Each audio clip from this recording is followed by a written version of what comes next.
Long احتجاج کریں گے. وزیر خزانہ جو غیر منتخب ہے وہ 24 کروڑ عوام کی قسمت کا فیصلہ اس کے ہاتھ میں دیا ہے. ایک ٹیکنوکریٹ کے ہاتھ میں جو پارلیمنٹ کے اندر اس کو سپیچ نہیں کرنے دیں گے, اس کو بجٹ نہیں پیش کرنے دیں گے اور پرزور احتجاج کریں گے. اس وقت تک احتجاج جاری رہے گا جب تک ہمارا لیڈر, امت مسلمہ کا لیڈر عمران خان رہا نہیں ہوتا.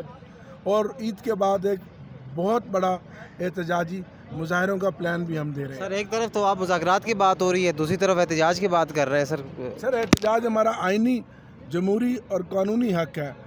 مذاکرات ہم کریں گے میننگ فل, اس کے ایک ٹی او آر بنائیں گے اور آل اسٹیکس ہولڈر سے ہم مذاکرات.